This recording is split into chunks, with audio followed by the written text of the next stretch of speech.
When you manage procurement for multiple facilities, every order matters. But when it's for a hospital system, they matter even more. Grainger gets it and knows there's no time for managing multiple suppliers and no room for shipping delays. That's why Grainger offers millions of products in fast, dependable delivery, so you can keep your facility stocked, safe, and running smoothly.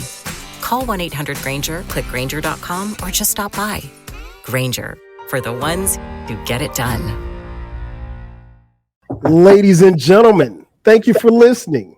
Thank you for downloading. And thank you for subscribing to the latest edition of the 12 Kyle podcast. I am your boy, 12 Kyle. Check this out. On this episode, we're going to talk about women. More specifically, we're going to talk about strong Black women and, some of the issues and things that women deal with. Of course, I will not be doing this episode alone because I'm not a woman. My guest is no stranger to the show. She's been on the show several times. Good friend of mine, seasoned woman, if you will. My homegirl, Trish. Trish is back in the building. Trish, what up? Hey, y'all. How are you? What's cracking? I like that, seasoned. Yeah. When you're a little up in age, we say seasoned. Don't get cute. All right, so let's just leave it at seasoned.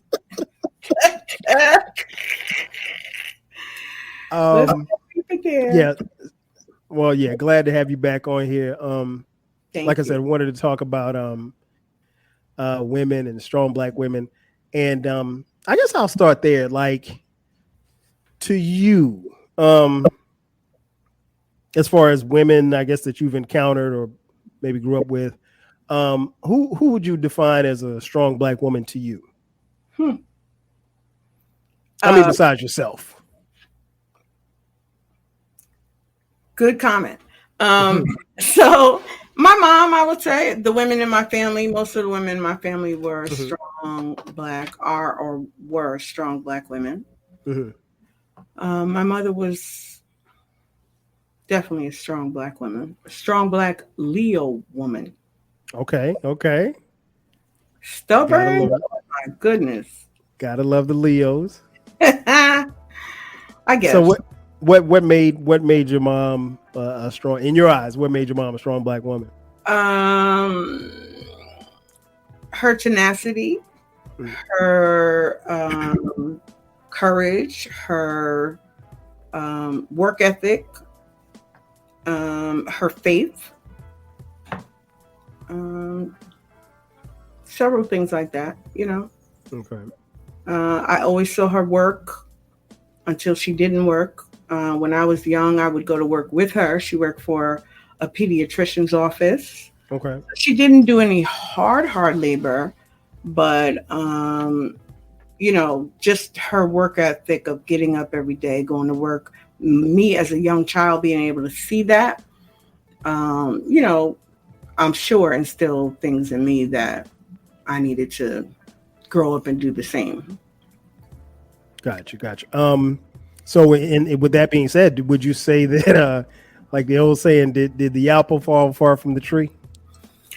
I did not fall far from the tree in certain aspects of being a strong woman. I consider myself a strong woman, and most people around me would consider me a strong woman. So, it can be misconstrued in certain ways, because I'm a person that loves really living my true self and being my true self. I don't fake who I am. If you know Trish and you've been friends with Trish, you're going to get Trish every time you see Trish. So you'll always get me. You're not going to get any copy of me or anything like that. So yeah. But sometimes people can take, because I am straightforward, I don't beat around the bush. If I have something to say, I'm not rude. Now you have to poke the bear for me to get to the point that you would think I'm rude. But I say what I need to say. I say it like it is. But I got that from my dad, honestly. Okay.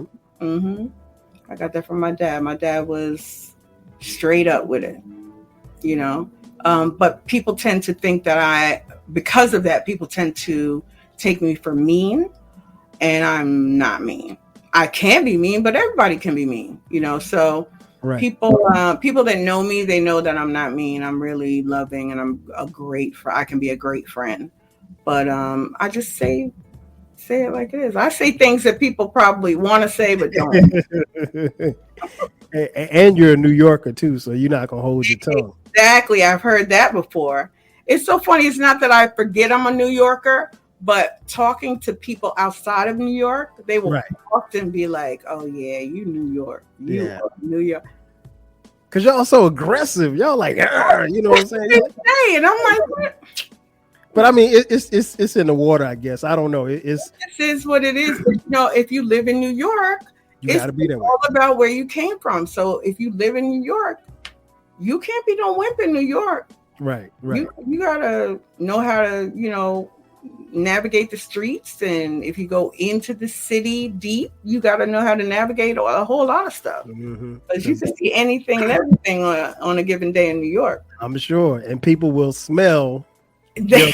Right. They will smell the fear on you if you got it. Just like you say with tourists, we can automatically pick out a tourist in New York.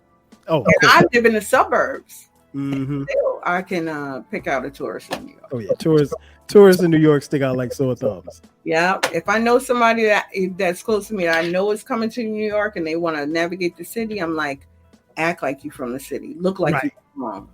Exactly. So growing up, did you have like any mentors, either like personally or professionally or both? Female wise, the age gap between my parents and myself was large. Okay. My mom had me at an older age. And so I would say a lot of people thought that my parents were my grandparents. Oh, wow. Growing up, like in high school and stuff like that. So my brothers and sisters were made my godparents, along with being my siblings. I had an older sister that I would say she always kept me around her. So I would say probably my older sister, Joanne, initially. I ended up going to the same college that she went to, things like that. So through the years, there were elderly women that I looked up to, another godparent. So yeah, there's, in people that I personally know, yes. Okay. There were mentors, yeah.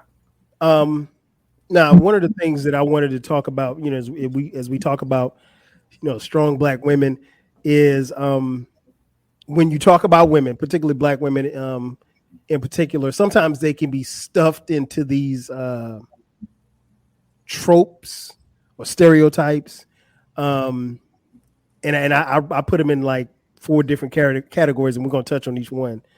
One, there's the sassy Black woman. Then there's the hypersexual Jezebel, and then there's the angry Black woman, and then there's the strong Black woman. So let's talk about and these tropes and stereotypes have been, how can I put this? They've been present for as long as we've been here, right? Yeah. Be it right or wrong. Yeah. So let's go to the sassy Black woman. What do you think about that when our sisters get that label, being sassy? It's interesting because strong Black woman in general. I recently saw a clip on social media, and the Black women were saying, right, social media, right. Black women were saying how they don't like to be called strong Black women. Because that tends to be the first. I tried to figure it out. Like, why wouldn't you want to be called a strong Black woman? I consider myself a strong Black woman. I wouldn't be offended by it. They were straight up offended by it. Like, why is it always that I gotta be a strong black woman? I'm like, what is wrong with that? And so they just felt like, what I got from it is that they felt like that's the first thing that people go to, like, oh, she's a strong black woman, like, and it's not even a reference to like black power kind of thing. If we call each other, African American black women, call each other strong black women, that's one thing. Strong black woman, that's one thing. But for some reason, they were offended by outside calling us strong black women. And here's what I think. I think that it's because people tend to take us as angry, because most black women they can be aggressive, or they say what they want. It is what it is. But that's because we've had to survive. You know what I mean? Things that other races or whatever haven't had to survive. So we had to figure it out. My generation, what are we? Generation X? We had to figure it out. This other generation that we talk about, Z, that's out right now, we're like, y'all are weak. We had to figure out and go through. Our parents didn't baby us. Our parents made sure that, if you had something that you had to go through, it's not they wouldn't help you or be there for you, but you had to figure it out. You had to make a way. So anyway, the sassy woman, I don't know. Am I sassy? Like, well, I'm not saying you. I mean, just your overall thoughts on it. Yeah. I was just thinking about it. Sassy black woman. Like, what is that? Like, is she kind of flamboyant? The one that's kind of gonna talk back and talk shit. Yeah, always come with the snapback or something. Yeah. Clapping back with the quickness. Listen, I know some, and I don't tend to gravitate to women like that. Just because I can't take all that mouth all the time. So sassy black women, I often say, I wonder how men, often they're stereotyped by black men, because a lot of black men will be like, oh, or you see black men that go to another race or go to have a white woman, and they will often say, if you ask them, why don't you want a black sister? Why don't you want a sister? What's going on? Oh, they got too much. They too sassy. They got some. No, they gonna call you on your stuff, on your mess. Right. And in my opinion, that's why, don't be a wimp. Be a man. You can have a sister with you that, if she's sassy, then, and you don't like sassy sisters, don't go for it. But there are a plethora of black beautiful women out here that are not necessarily like that. We're all different kinds of women. So, what is the song? I'm Every Woman. Shaka said it. Shaka and Whitney. Yep. We certainly can be. So the sassy black woman, I've seen them. All the mouth and just pow, pow, pow, pow, pow. Sometimes you got to step back from that, though. I'll say this. I'm not a fan of all of the lip either.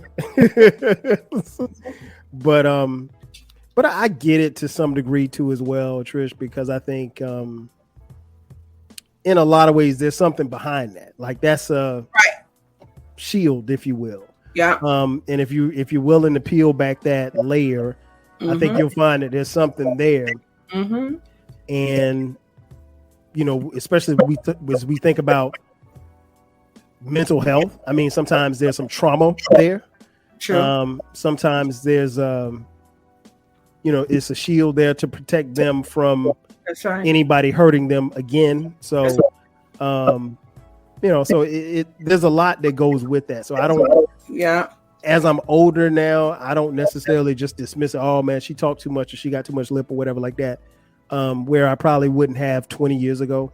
But I think there's a lot to it. And I do, I know women like that too. And I think that kind of, let me just speak for the women that I know. It appears to have dissipated over a period of time, at least for the ones that I know. For the ones that you know. So in other words, you knew them as being sassy and mouthy or whatever, and now they're not so much. Right. What you saying? Yeah, because age and wisdom changes a lot. it's a defense mechanism. Mm-hmm. You know what I mean? Trigger. You got trigger. Everybody has triggers. Mm-hmm. So Black women have had to, when you hear Black women, I don't need no man. I may not need a man, but I want a man. And it's a choice. You know what I'm saying? So you could say all that, but that all came from you being hurt. The man didn't do right. Whoever you had in your life didn't do right. Maybe now you're a single mother, taking care of all the kids. He ain't paying child support. Whatever it is. You know what I mean? That is a defense mechanism but a lot of Black women have triggers and defense mechanisms. Mm-hmm. Like you said, they can be broken down by the right person. Right. But that woman also has to give it a chance. Mm-hmm. Yeah, you're right. You're so right. You have to give it a chance, because if not, what happens? You'll be alone. I mean, and it's okay to be alone. I'm single. Yeah, that's fine. I'm good with being single. I feel an empowerment in being single. So, when it's my season, it's my season. But some women are just like, listen, you need to change that, sis. Let somebody in. Be a little vulnerable, There you go. I have been hurt by love. I was married and I'm divorced now. Have been for a good, 7 years divorced? It's been that long? It went quick, Kyle. When I think about where I am, my place now, where I'm sitting, how long I've lived here, I was like, wow, it's been 7 years. So yeah. But you either embrace it or you don't. It's one of those things. Like, I've been hurt by love, and I've never given up on love. Never given up on love. Even if I was hurt, no matter how much I was hurt, I will not give up on love. So now, what about the hypersexual Jezebel? I mean, you don't have to go far. You mentioned social media a little earlier. We don't have to. Neither one of us have to go far to find images, videos of us, as far as Black women, being portrayed, or them portraying themselves as these over-sexualized creatures, and it's a lot. And again, those tropes and those ideas didn't just start in 2023. No. That really came back. You can trace that back to slavery. Oh yeah. So what is your take on the hypersexual Jezebel?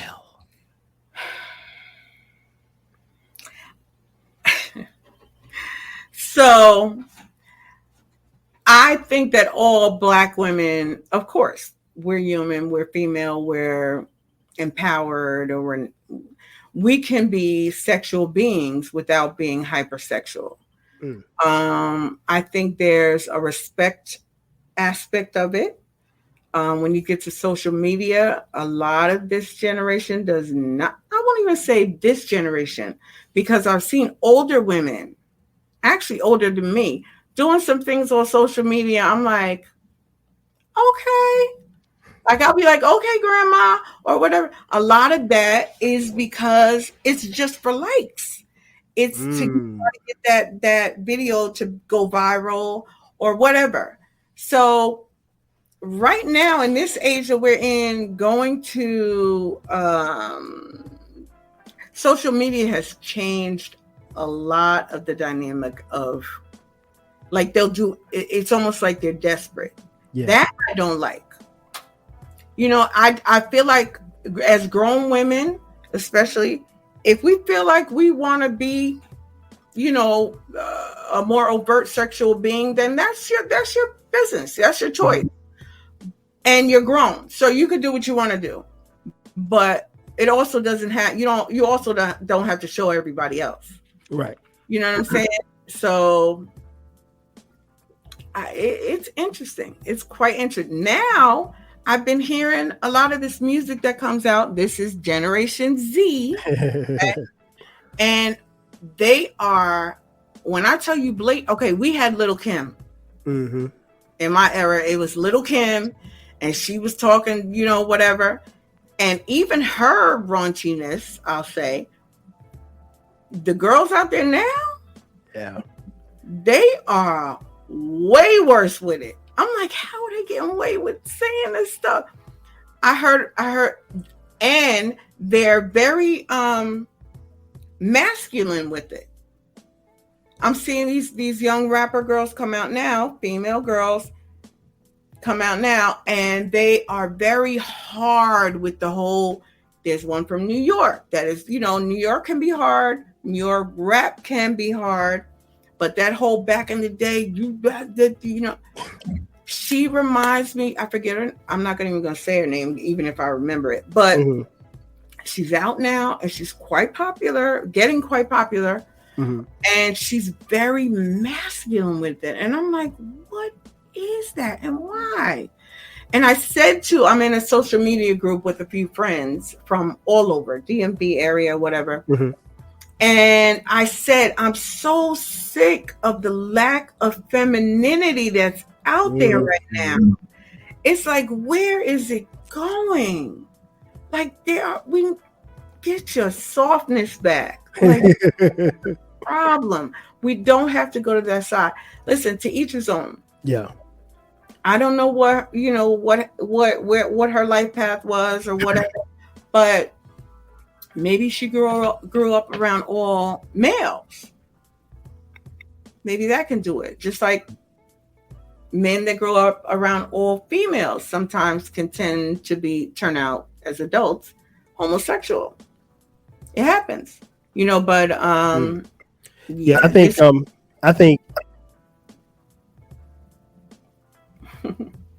I was gonna say, I think the like I said, it goes so far back. Even in how far back it goes, like even when you mentioned as far as like the young rappers and stuff like that, I'm okay with you expressing yourself, and if that's the way that you choose to express yourself, okay, that's fine.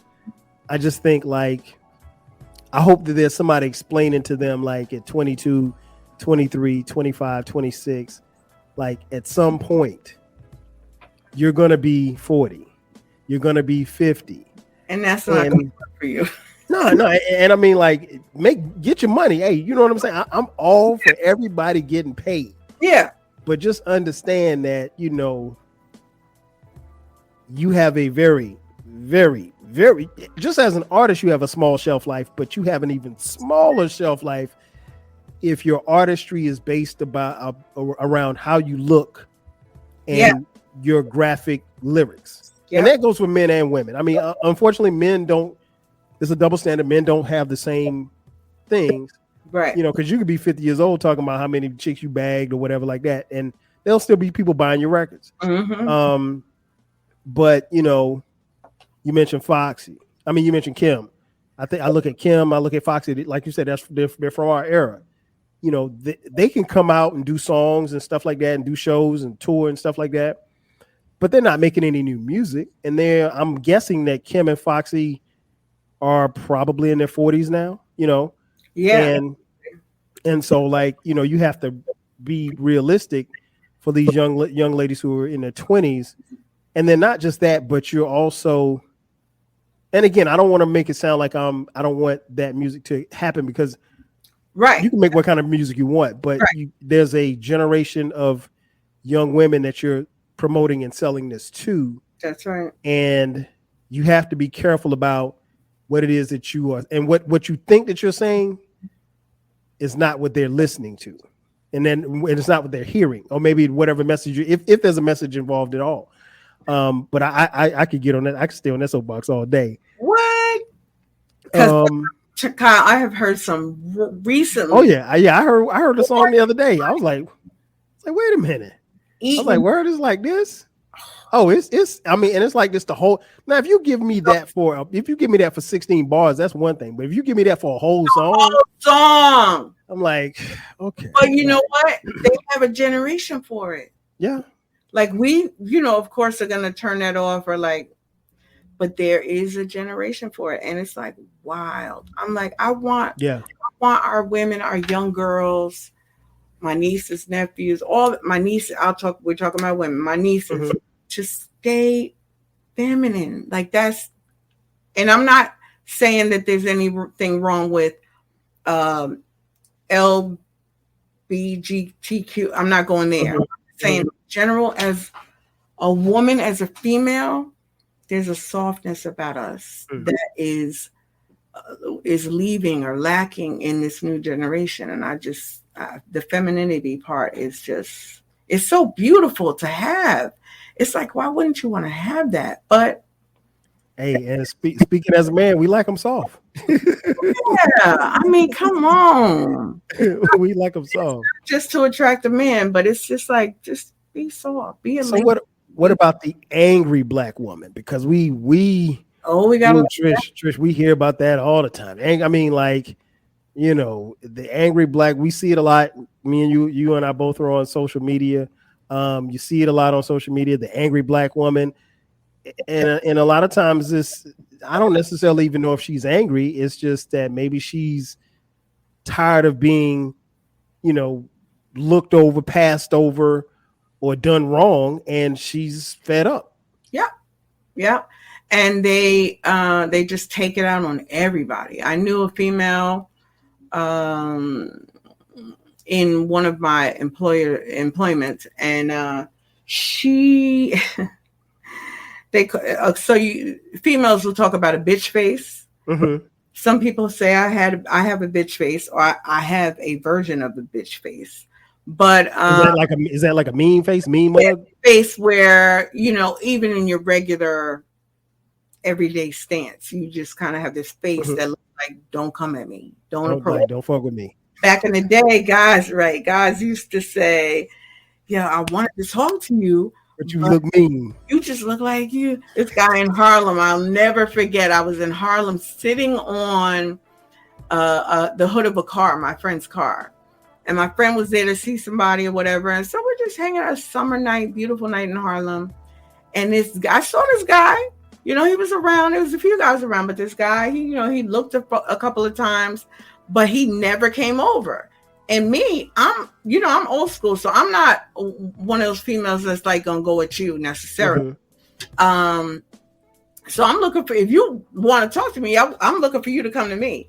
And so later on, when I kind of got to know him, he said, yo, you were looking like, don't even come over here, you know, with that face. So, and I don't feel that I have that, but I've been told that a couple of times. But anyway, the angry black female, I mean, there's a lot of them out here now. And I think, like I said, it kind of goes with the sassy one that has triggers where they're just kind of angry at the world. I was talking about somebody I worked with.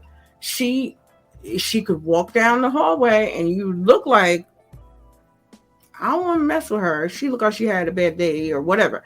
You know, kind of mad at the world. That can happen both on the male and female side, female and male side. But yeah, the angry black woman is definitely out there. You see them fighting all the time, or at the club and fighting, and everything is an issue. I can't stand it. Everything is an issue. It's almost like they feel like the world is out to get them, or you know, something happened in their lives that makes them have that trigger where they feel like they need to defend themselves, like right away. You know, like, calm down, it'll be okay. And maybe for some that get deemed angry black women, maybe it's just maybe they're constantly fighting. And I don't mean physically fighting, but they're constantly fighting against, like you said, being done over. They're being passed over for jobs, or they've been done over by these dudes, and they're just fed up. And and basically we encounter them where they're at the point where they're like, nobody's going to walk over me ever again. Yeah. They bring it out right away. I mean, they're like, they will cut you off in a minute. Like, as soon I'm just trying to say such and such. Get it out. It's like immediate. And I mean, they're not gonna give you a chance. Yeah, that's kind of sad to me, though. I mean, because, you know, we don't have to be like that. Like, even like I said, It's a choice.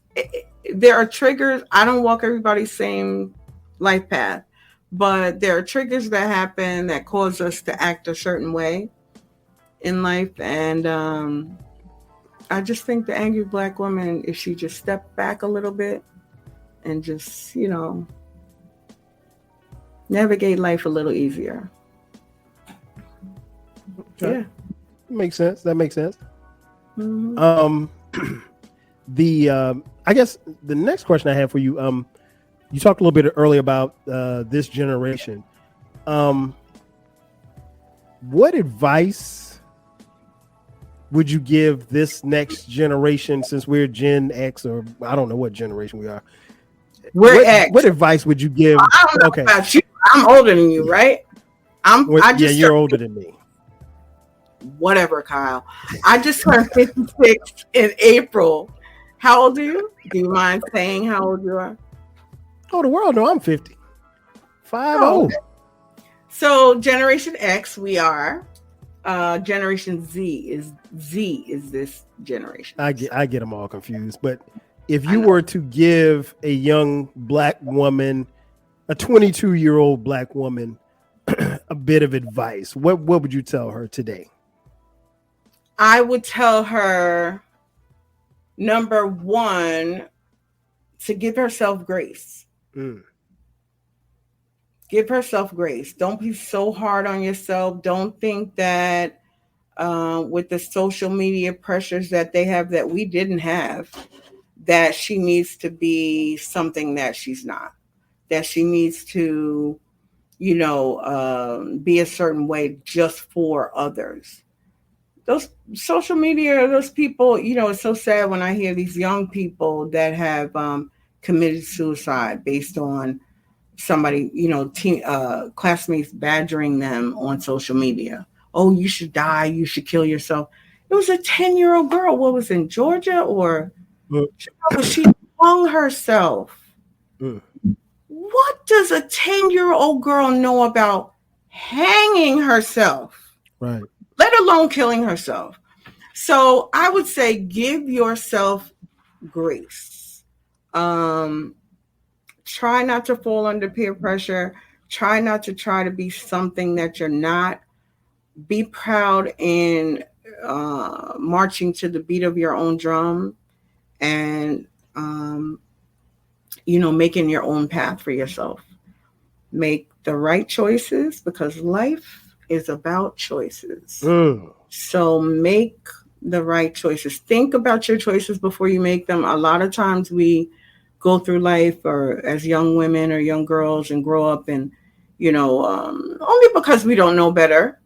You know what I mean? When you know, like, what was it? Maya Angelou said, when you know better, you do better. That is a very true statement. You grow and mature. And a lot of times you have to be smacked by life before you get it. Making mistakes is not always a bad thing because it teaches you to the next time make the better choice. So yeah, make great choices, give yourself grace, march to the beat of your own drum, be yourself, live your true self. Facts. I couldn't agree more. I think that's very important to do. Like you said, just being yourself and living in your own truth. Yeah. Because, especially when you turn on these phones and you click on these computers, sometimes you don't know who's who. Yeah. And sometimes people tend to be or try to be something that they're not. And it's far, far easier to be yourself. Absolutely. I was just going to say, it's so much work to be somebody else. You don't feel that freedom. But there's a lot of people in the world, I have to say, that will never live their true selves or know what that means. And it's such a freedom in being your true self. It truly is. It truly is. One more question before we get you out of here. What encourages you about the young Black women of this generation coming up?